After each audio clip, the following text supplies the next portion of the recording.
আসসালামু আলাইকুম, স্বাগত জানাচ্ছি আরটিভির রাতের সংবাদে। আপনাদের সঙ্গে আছি আমি সিনথিয়া রহমান।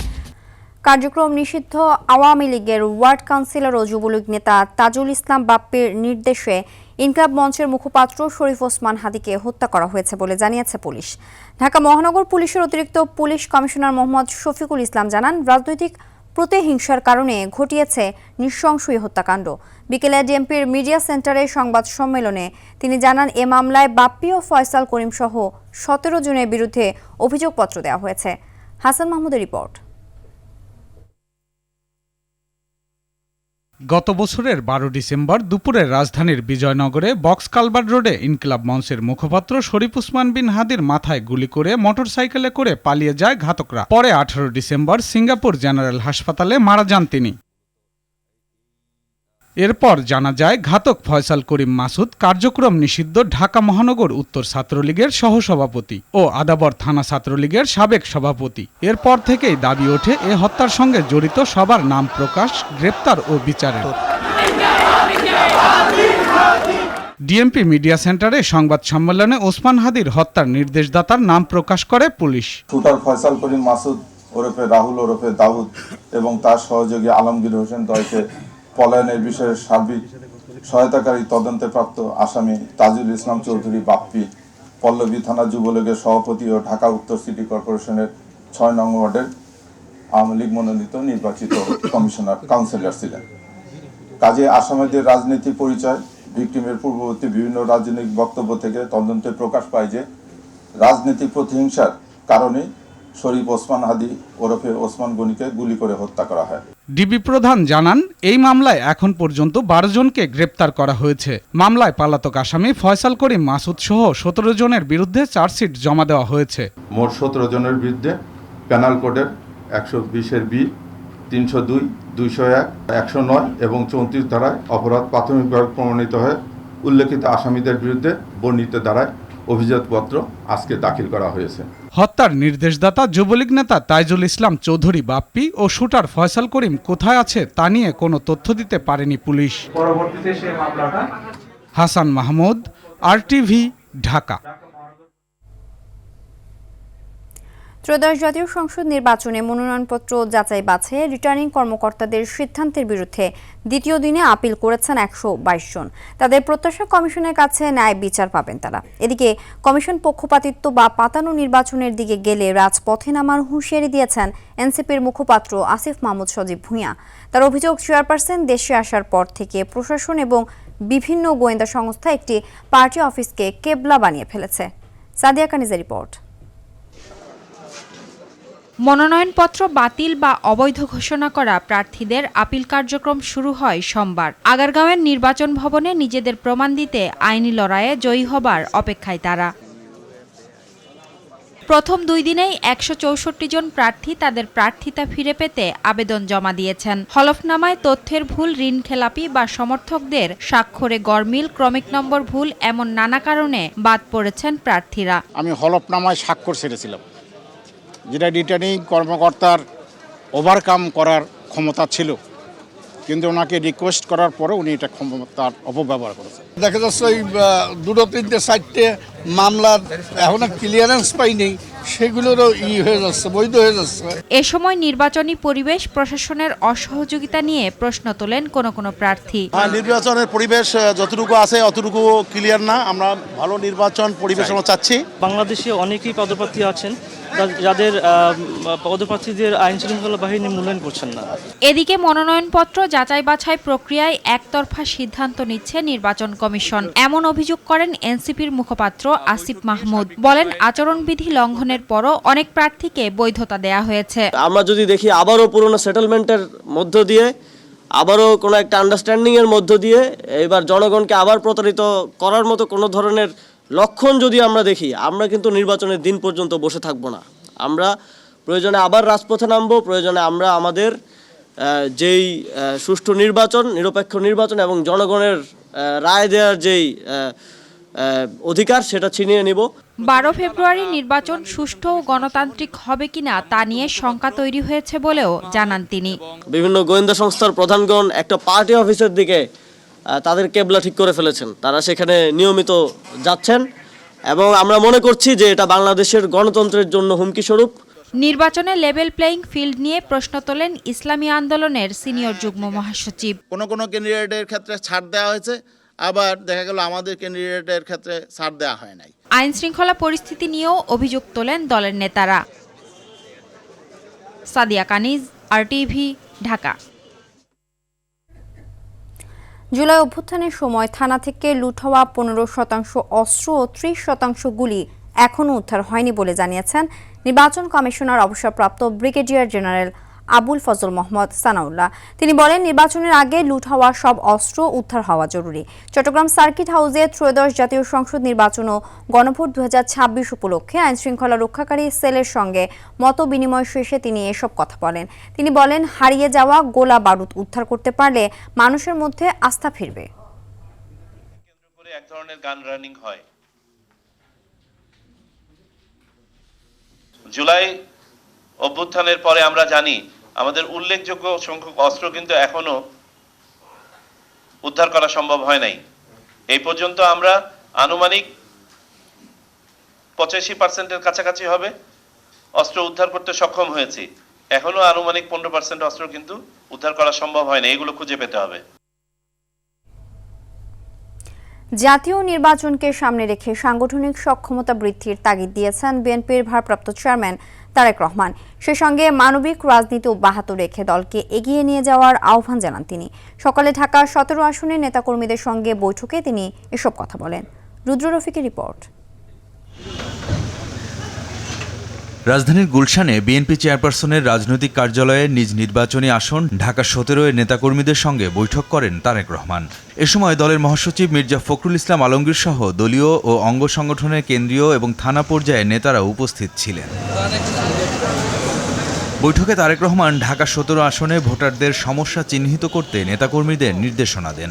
দলের ভারপ্রাপ্ত চেয়ারম্যান যেহেতু এখান থেকে ইলেকশন করছেন এবং আমরা বিপুল ব্যবধানে ইনশাল্লাহ দানের শীষের প্রার্থী হিসাবে জনাব তারেক রহমান এখানে বিপুল ব্যবধানে জয়ী হবেন বলে আমরা অত্যন্ত আশাবাদী। তিনি ভোটারদের প্রতি আহ্বান জানিয়েছেন যে দলের প্রার্থী হিসাবে দানের শীষের পক্ষে এবং দানের শীষের উপর ভরসা রাখার জন্য।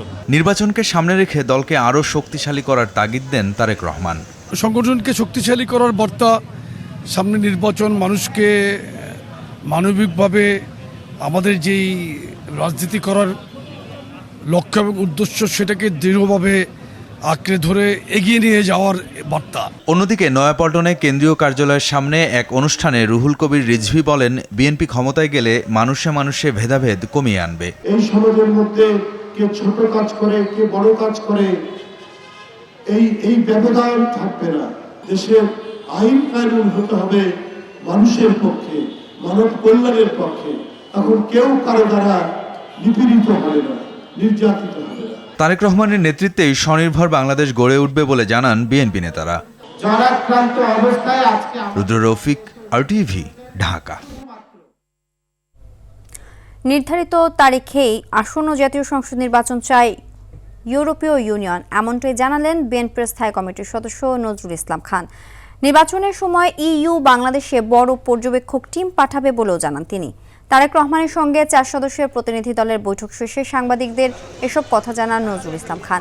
জানান, বর্তমানে নির্বাচনী পরিবেশ নিয়ে সন্তুষ্ট ইউরোপীয় ইউনিয়ন। বৈঠকে বিএনপির ভারপ্রাপ্ত চেয়ারম্যান তারেক রহমান দেশের উন্নয়নে EUকে কার্যকর ভূমিকা রাখার আহ্বান জানিয়েছেন বলেও জানান নজরুল ইসলাম খান।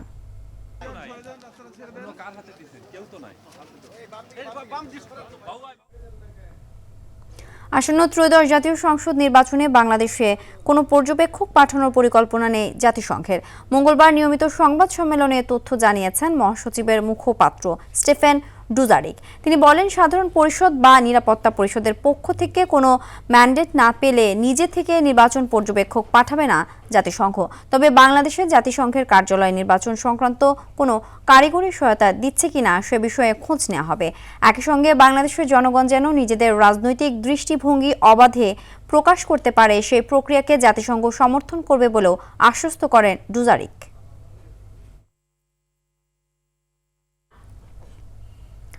জুলাই আন্দোলন ছিল জাতীয় মুক্তির সংগ্রাম। এটিকে অবজ্ঞা করে কোনো বক্তব্য দেয়া ধৃষ্টতা বলে অবহিত করেছেন chief prosecutor Tajul Islam.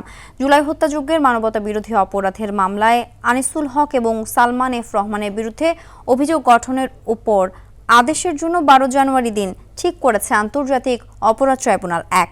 Chief prosecutor বলেন, 24-এর আন্দোলন দমনে কারফিউ দেয়া এবং ইন্টারনেট বন্ধ করার মতো শয়তানি ও কুবুদ্ধি করেছিল সালমান এফ রহমান, আনিসুল হক ও জুনায়েদ আহমেদ পলক। বিস্তারিত জিএম মাহমুদের রিপোর্টে। 24 জুলাই আগস্টে আন্দোলন চলাকালীন কারফিউ দিয়ে এবং গণভবনে ব্যবসায়ীদের সঙ্গে বৈঠক করে হত্যাকাণ্ডে সহায়তা সহ 5 অভিযোগে সাবেক আইনমন্ত্রী আনিসুল হক এবং সালমান এফ রহমানের বিরুদ্ধে আনুষ্ঠানিক অভিযোগ গঠনে আসামি পক্ষের শুনানি হয় মঙ্গলবার। শুনানি শেষে অভিযোগ গঠনের উপর আদেশের জন্য 12 জানুয়ারি দিন ঠিক করেছে আন্তর্জাতিক অপরাধ ট্রাইব্যুনাল 1। যদিও অভিযোগ অস্বীকার করেছে আসামি পক্ষের আইনজীবী। বলেন, ঘটনার সঙ্গে তার মক্কেলদের সম্পৃক্ততার তথ্য প্রমাণ উপস্থাপনে প্রসিকিউশন ব্যর্থ হয়েছে।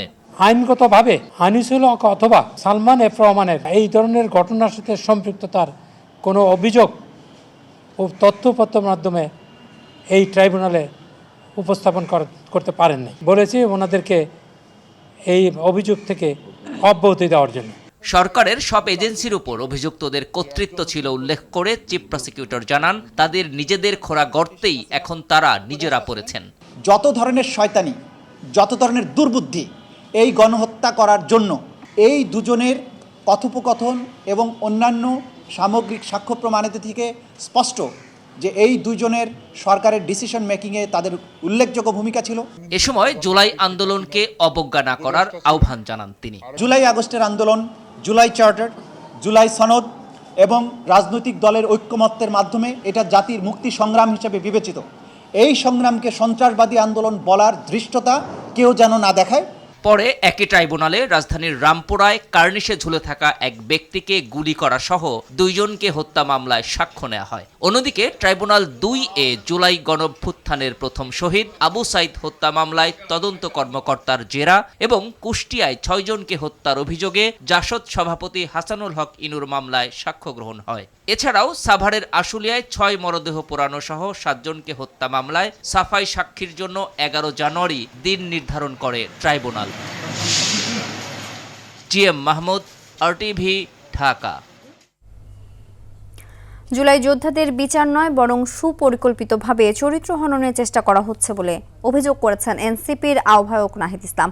বলেন, কয়েকটি মিডিয়া জুলাই গণঅভ্যুত্থানে নেতাকর্মীর নামে সত্য মিথ্যা যাচাই না করে নেতিবাচক সংবাদ প্রচার করছে।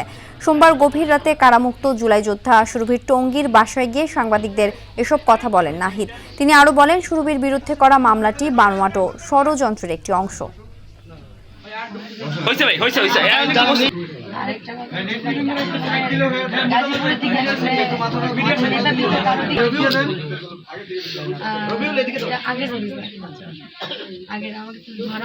জুলাই গণঅভ্যুত্থানের নেতাকর্মীদেরকে সারা দেশে চাঁদাবাজ, দুর্নীতিবাজ হিসেবে চিত্রিত করার জন্যই এই ধরনের মিডিয়া দ্বারা পরিকল্পনা করা হচ্ছে এবং এটা কিন্তু বাংলাদেশের জনগণ জানে 5ই আগস্টের পরে কারা চাঁদাবাজি করেছে, কারা দুর্নীতি করেছে, কারা জমি দখল করেছে। সেই ঘটনাকে লুকানোর জন্য, প্রকৃত চাঁদাবাজদেরকে লুকানোর জন্য জুলাই গণঅভ্যুত্থানের নেতাকর্মীদের উপরে এই ধরনের মিথ্যা দোষারোপ করার চেষ্টা করা হচ্ছে। মোস্তাফিজ ইস্যুতে এখন তলানিতে গিয়ে ঠেকেছে ভারতীয় ক্রিকেট নিয়ন্ত্রণ বোর্ড বিসিসিআই ও বাংলাদেশ ক্রিকেট বোর্ড বিসিবির মধ্যকার সম্পর্ক। কাটার মাস্টারের নিরাপত্তা দিতে ব্যর্থ ভারতীয় বোর্ডের উপর কোনো ভরসা রাখতে পারছে না বিসিবি। সর্বোচ্চ নিরাপত্তা ও সম্মান দিলেও দল না পাঠানোর সিদ্ধান্তে এখনও অনড় বোর্ড। বিস্তারিত মাহফুজুল ইসলামের রিপোর্টে। বিসিসিআইয়ের এক সিদ্ধান্তে হয়ে গেল সব টালমাটাল। মুস্তাফিজ ইস্যুতে ভারতীয় বোর্ডের সিদ্ধান্তে নড়ে চড়ে বসা বিসিবি আগেই জানিয়েছে নিজেদের সিদ্ধান্ত। দল না পাঠানোর এই সিদ্ধান্তে এখন পর্যন্ত অটল বিসিবি। বোর্ডের এই কঠোর অবস্থানের পর স্পষ্ট যে ভারত সর্বোচ্চ নিরাপত্তা দিলেও টি-20 বিশ্বকাপ খেলতে ভারতের দল পাঠাবে না বাংলাদেশ। কারণ শুধু মুস্তাফিজই নয়, আরও অনেকেই সে দেশে অনিরাপদ। বিশেষ করে বিশ্বকাপ কাভার করতে যাওয়া সাংবাদিক, সাপোর্টিং স্টাফদের নিরাপত্তা নিয়েও রয়েছে সংশয়। বাংলাদেশের এমন কঠোর অবস্থানের পর ব্যাকফুটে আছে বিসিসিআই ও আইসিসি। বিশেষ করে টুর্নামেন্ট শুরুর 1 মাস আগে এমন উদ্ভূত পরিস্থিতিতে খেলা স্থানান্তরে আছে অনেক হিসেব নিকেশ। বিশেষ করে শ্রীলঙ্কায় বাংলাদেশের খেলা স্থানান্তর হলে সেখানে সম্প্রচার যন্ত্র ও ক্রুদের স্থানান্তর ও লজিস্টিক ব্যবস্থাপনায় বাড়বে ব্যয়। ক্ষতির মুখে পড়বে বিসিসিআই ও আইসিসি। এ বিষয়ে সিদ্ধান্ত নিতে এরই মধ্যে আইসিসিতে চলছে তোড়জোড়। তবে সে সিদ্ধান্ত নিতেও বেগ পেতে হবে আইসিসিকে, কারণ বাংলাদেশের দাবি পূরণে প্রয়োজন গ্রুপ পর্বের বাকি দলগুলোর সম্মতি। এদিকে মুস্তাফিজ ইস্যুতে আইপিএল সম্প্রচার বন্ধের নির্দেশনায় দেশের অর্থনীতিতে কোনো প্রভাব পড়বে না বলে জানান অর্থ উপদেষ্টা। সেটা অর্থনীতির সাথে আমার মনে হয় অ্যাটলিস্ট আমাদের পারচেজের ব্যাপারে এগুলো আমাদের প্রভাব পড়বে। শুরুটা কিন্তু বাংলাদেশ থেকে করা হয় নাই, এটা আপনারা স্বীকার করবেন। এটা সিকুয়েল যেটা হয়েছে এগুলো এটা আনফরচুনেট। আমি বলি এটা দুঃখজনক, এটা দুই দেশের জন্য কারোর জন্য ভালো। এদিকে মুস্তাফিজ ইস্যুতে তোলপাড় পশ্চিমবঙ্গের রাজনৈতিক পাড়া। রাজ্যের কংগ্রেস নেতারা বিজেপিকে নিচ্ছেন এক হাত, অন্যদিকে কলকাতার মালিক শাহরুখ খান হয়ে উঠেছেন বিজেপির চোখে অলিখিত ভিলেন। কারণ হিসেবে তার সঙ্গে ক্ষমতাসীন তৃণমূল কংগ্রেসের ঘনিষ্ঠতার বিষয়টি সামনে টেনে আনছেন অনেকে। প্রশ্ন উঠেছে 2026 সালের মাঝামাঝি পশ্চিমবঙ্গের বিধানসভা নির্বাচনকে সামনে রেখে তৃণমূল ও বিজেপির এই ভোটের রেষারেষির বলি হলেন কি বাংলাদেশের মুস্তাফিজ? মাহফুজুল ইসলাম, RTV। ভোট গণনা মেশিনে যান্ত্রিক ত্রুটির কারণে ভোট গণনা আপাতত বন্ধ রেখেছে যশোর নির্বাচন কমিশন। রাত 9:30টার দিকে ঘোষণা দেওয়া হয়। সব ভিপি ও জিএস প্রার্থীদের সঙ্গে জরুরি বৈঠক করে পরবর্তী করণীয় ঠিক করা হবে বলে জানিয়েছে নির্বাচন কমিশন। এর আগে সকাল 9টা থেকে পৌনে 4টা পর্যন্ত চলে ভোট গ্রহণ। এরপর বিশ্ববিদ্যালয়ের অডিটোরিয়ামে সন্ধ্যা 7:30টায় শুরু হয় ভোট গণনা। তবে ভোট গণনা শুরুর কিছু সময় পর মেশিনের ত্রুটির কারণে সাময়িকভাবে বন্ধ থাকে। ব্যালট পেপারগুলো 2টি মেশিনে ক্রস চেক করলে ফলাফলে তফাৎ আসে। এ সময় নির্বাচন কমিশন সেটি ম্যানুয়ালি গণনা করে ক্রস চেক করেন।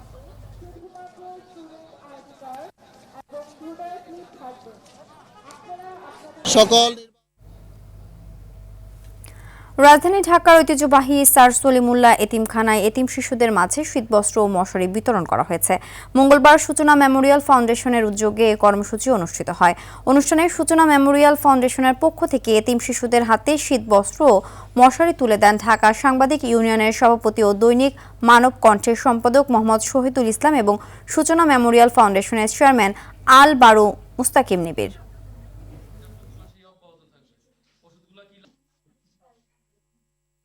ভেনেজুয়েলার প্রেসিডেন্ট নিকোলাস মাদুরোকে আটকের পর আরও 5 দেশের উপর নজর পড়েছে মার্কিন প্রেসিডেন্ট ডোনাল্ড ট্রাম্পের। এর মধ্যে খনিজ সমৃদ্ধ গ্রিনল্যান্ড দখল, কলম্বিয়ায় সামরিক অভিযান এবং ইরানের পারমাণবিক স্থাপনায় হামলার হুমকি দিয়েছেন তিনি। জার্মানির সাথে সম্পর্কে টানাপোড়েনে দেশটির চ্যান্সেলর ফ্রেডরিক মের্জকেও তুলে নিয়ে আসতে পারেন এমন আশঙ্কার কথাও জানিয়েছে রাশিয়া। একই সাথে মেক্সিকো ও কিউবা নিয়েও ট্রাম্পের কঠোর অবস্থান বিশ্ব রাজনীতিতে চরম বিশৃঙ্খলা তৈরি করেছে। বিস্তারিত সামিউল শিহাবের প্রতিবেদনে। ডোনাল্ড ট্রাম্পের দ্বিতীয় মেয়াদ শুরু হয়েছে এক নজিরবিহীন নাটকীয়তায়। ভেনেজুয়েলার প্রেসিডেন্ট নিকোলাস মাদুরোকে কমান্ডো অভিযানের মাধ্যমে আটকের পর ট্রাম্প ঘোষণা করেছেন তার নতুন নীতি ডনরো ডক্ট্রিন। 1823 সালের মনরো ডক্ট্রিনকে নতুন রূপ দিয়ে পশ্চিম গোলার্ধে মার্কিন নিরঙ্কুশ আধিপত্যের বার্তা দিয়েছেন তিনি। ট্রাম্পের লক্ষ্য এখন খনিজ সমৃদ্ধ স্বায়ত্তশাসিত ভূখণ্ড গ্রিনল্যান্ড। ডেনমার্কের এই দ্বীপটিকে জাতীয় নিরাপত্তার দোহাই দিয়ে যুক্তরাষ্ট্রের অন্তর্ভুক্ত করতে চান তিনি। তবে ডেনমার্কের প্রধানমন্ত্রী একে সামরিক আগ্রাসনের হুমকি হিসেবে দেখছেন এবং এমন পদক্ষেপ ন্যাটোর অস্তিত্বকে সংকটে ফেলবে বলে সতর্ক করেছেন। প্রতিবেশী দেশ কলম্বিয়া নিয়েও ট্রাম্পের সুর চড়া। বামপন্থী প্রেসিডেন্ট গুস্তাভো পেত্রোকে মাদক ব্যবসায় সহায়তার দায়ে অভিযুক্ত করে সেখানে সামরিক অভিযানের ইঙ্গিত দিয়েছেন তিনি। অন্যদিকে ইরানে সরকার বিরোধী বিক্ষোভে রক্তপাত হলে হামলার কঠোর হুঁশিয়ারি দিয়েছেন ডোনাল্ড ট্রাম্প। মধ্যপ্রাচ্যে ইসরায়েলের সঙ্গে মিলে 2026 সালে ইরানের পারমাণবিক স্থাপনাতেও বড় ধরনের হামলার পরিকল্পনাও রয়েছে টেবিলে। মেক্সিকো ও কিউবা নিয়েও ট্রাম্পের নীতি আক্রমণাত্মক। মেক্সিকো উপসাগরের নাম বদলে আমেরিকা উপসাগর রাখা এবং কিউবার অর্থনীতির পতন নিশ্চিত করা তার কৌশলের অংশ। আরেকদিকে ট্রাম্পের সঙ্গে নোবেল পুরস্কার ভাগাভাগি করার ইচ্ছার কথা জানিয়েছেন ভেনেজুয়েলার বিরোধী নেত্রী মারিয়া করিনা মাচাদো। একে ক্ষমতায় বসার জন্য মার্কিন রাষ্ট্রপ্রধানকে খুশি করার একটি প্রয়াস হিসেবে দেখছেন রাজনীতি বিশ্লেষকরা। সব মিলিয়ে ট্রাম্পের এই দণ্ড ডক্ট্রিন বিশ্ব রাজনীতিকে ঠেলে দিয়েছে এক চরম অস্থিরতা ও সংঘাতের মুখে। সামিউল শিহাব, RTV। বাদ দেয়ায় আইপিএল থেকে মুস্তাফিজ কোনো অর্থ পাবেন কিনা তা নিয়ে সৃষ্টি হয়েছে ধোঁয়াশা। নিজে থেকে নাম প্রত্যাহার না করলে সংশ্লিষ্ট ক্রিকেটারকে চুক্তির টাকা দিতে বাধ্য ফ্রাঞ্চাইজি। তবে মুস্তাফিজের ছাঁটাই বিসিসিআই এর নির্দেশে হওয়ায় না দেওয়ার ব্যাখ্যা থাকছে কলকাতা নাইট রাইডার্সের হাতেও। আর এসব নিয়েই নানা রকম ব্যাখ্যা ভেসে বেড়াচ্ছে সোশ্যাল মিডিয়া থেকে শুরু করে বিভিন্ন সংবাদ মাধ্যমে। বিস্তারিত আতিকুল ইসলাম শাকিলের রিপোর্টে। বাংলাদেশের ক্রিকেটারদের মধ্যে রেকর্ড 9 কোটি 20 লাখ রুপিতে মুস্তাফিজকে দলে নেয়ার পর থেকে চলছিল নানা আলোচনা। তবে সম্প্রতি বাংলাদেশের সংখ্যালঘুদের উপর তথাকথিত নির্যাতনের অভিযোগে ভারতের ধর্মীয় উগ্রপন্থীদের হুমকির মুখে কাটার মাস্টারকে দল থেকে বাদ দিতে নির্দেশ দেয় বিসিসিআই। আর সে অনুযায়ী মুস্তাফিজকে ছেটে ফেলে কলকাতা। এরপর থেকেই কথা উঠেছে চুক্তির টাকা নিয়ে। আইপিএল এর নিয়ম অনুযায়ী পুরো ম্যাচ না খেললে একটি টাকাও পাবেন না চুক্তিবদ্ধ ক্রিকেটার। নিজ থেকে নাম প্রত্যাহার করলে টাকা পাওয়ার কথা নয় কোনো ক্রিকেটারের। তবে মুস্তাফিজের বিষয়টি ভিন্ন। এর আগে এমন কোনো পরিস্থিতি তৈরি হয়নি আইপিএলে, আর তাই বিষয়টি নিয়ে ধোঁয়াশা থেকেই যাচ্ছে। এখানে মুস্তাফিজকে যেহেতু দল থেকে বাদ দেওয়া হয়েছে, সেক্ষেত্রে তিনি পারিশ্রমিকের দাবিদার বলে মন্তব্য করেছেন অনেক ক্রীড়া বিশ্লেষক। যদিও বিসিসিআই নির্দেশ দেয় আবার কলকাতাও টাকা দিতে বাধ্য নয়। এছাড়া আইপিএল এর নিয়ম অনুযায়ী প্রতিটি দলের বাজেট নির্দিষ্ট। মুস্তাফিজকে ছেড়ে দেওয়ায় তার জায়গায় সমপরিমাণ অর্থ খরচ করে অন্য ক্রিকেটার নেয়ার অনুমতিও দিয়েছে কর্তৃপক্ষ। ফলে অন্য কোনো ক্রিকেটারকে নিলে মুস্তাফিজের টাকা দেওয়ার অবকাশ নেই কলকাতার। তবে মুস্তাফিজ টাকা দাবি করে আন্তর্জাতিক ক্রীড়া আদালতে মামলা করলে আইপিএল কর্তৃপক্ষ কিংবা বিসিসিআই এর ক্ষতিপূরণ দিতে হতে পারে বলে মনে করছেন অনেকেই। অবশ্য এর আগে আইপিএলে এমন কিছু না ঘটায় বিষয়টিকে জটিল বলছেন সবাই। আতিকুল ইসলাম শাকিল, RTV। রাতের সংবাদ এ পর্যন্তই। মধ্যরাতের সংবাদ 1টায় দেখার আমন্ত্রণ রইল। ধন্যবাদ সবাইকে।